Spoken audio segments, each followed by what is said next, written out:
Good evening. Thank you. Thank you. Good evening. So, thank you. Good evening. So, Congressman John Lewis, before his passing, wrote, "Democracy is not a state, it is an act." And what he meant was that America's democracy is not guaranteed. It is only as strong as our willingness to fight for it.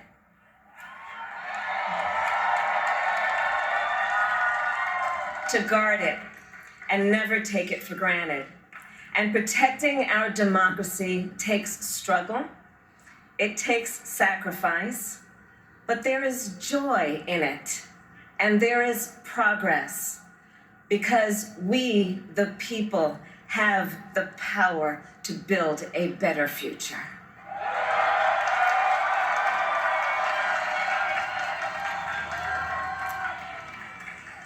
And when our very democracy was on the ballot in this election, with the very soul of America at stake, and the world watching, you ushered in a new day for America.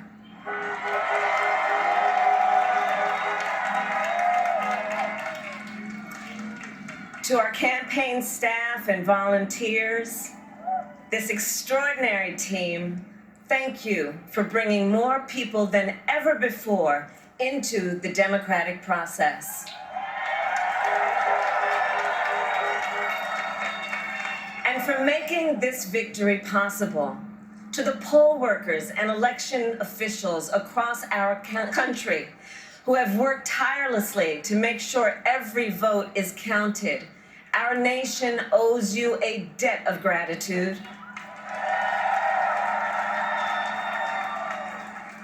You have protected the integrity of our democracy. And to the American people who make up our beautiful country, thank you for turning out in record numbers to make your voices heard.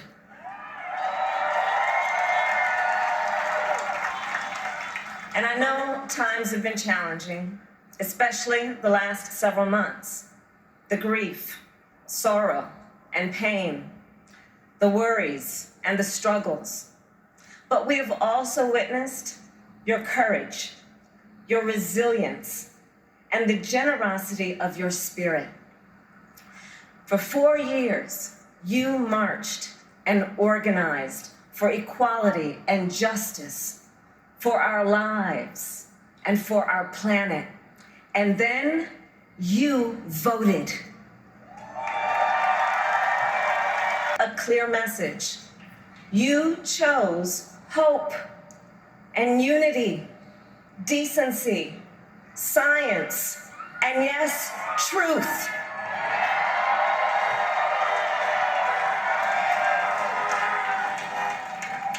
You chose Joe Biden as the next president of the United States of America.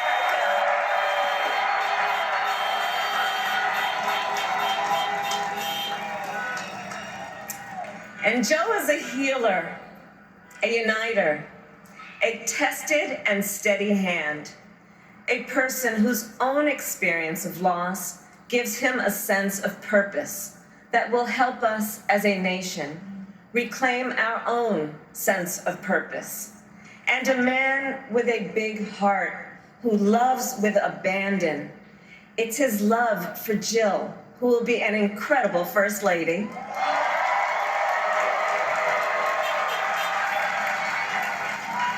It's his love for Hunter and Ashley and his grandchildren and the entire Biden family.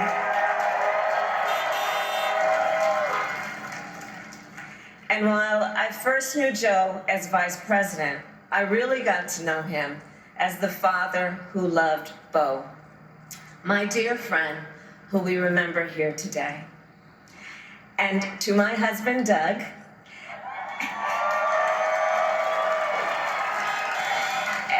children, Cole and Ella, and my sister Maya, and our whole family. I love you all more than I can ever express.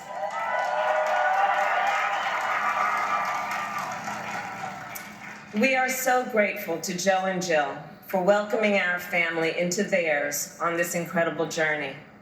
And to the woman most responsible for my presence here today, my mother, Kamala Harris, who is always in our hearts.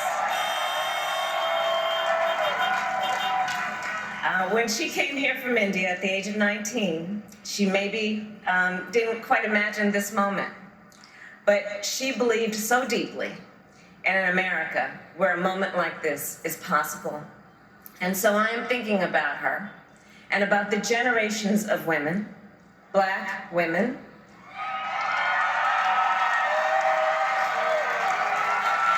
Asian, white, Latina, Native American women, who throughout our nation's history have paved the way for this moment tonight.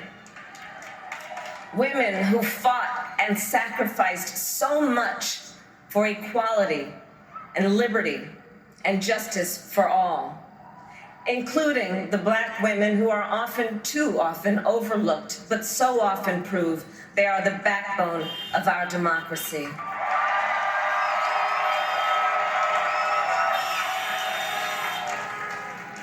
All the women who have worked to secure and protect the right to vote for over a century, 100 years ago with the 19th Amendment, 55 years ago with the Voting Rights Act, and now in 2020 with a new generation of women in our country who cast their ballots and continued the fight for their fundamental right to vote and be heard.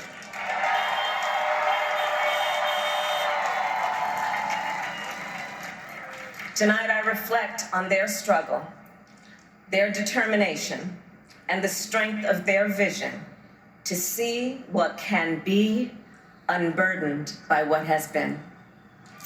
And I stand on their shoulders. And what a testament it is to Joe's character that he had the audacity to break one of the most substantial barriers that exists in our country and select a woman as his vice president.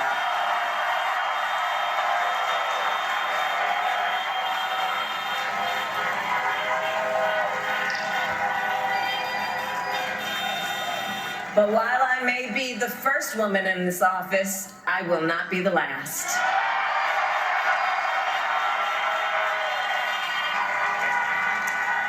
Because every little girl watching tonight sees that this is a country of possibilities.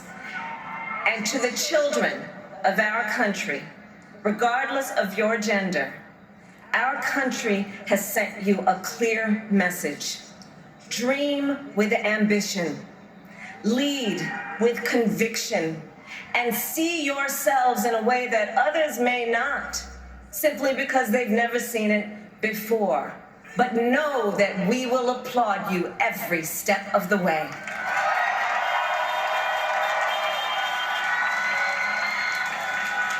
And to the American people, no matter who you voted for, I will strive to be a vice president like Joe was to President Obama, loyal, honest, and prepared, waking up every day thinking of you and your family.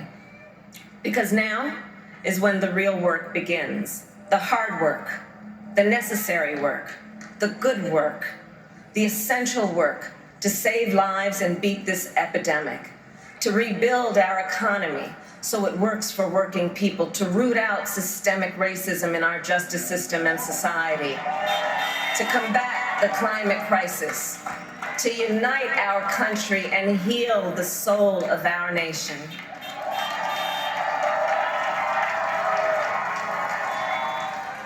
And the road ahead will not be easy, but America is ready.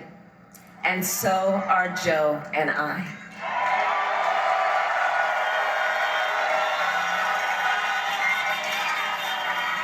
We have elected a president who represents the best in us.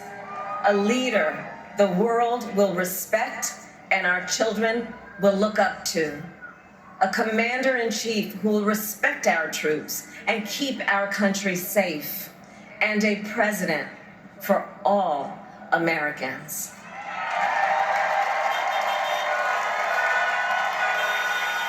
And it is now my great honor to introduce the President-elect of the United States of America, Joe Biden.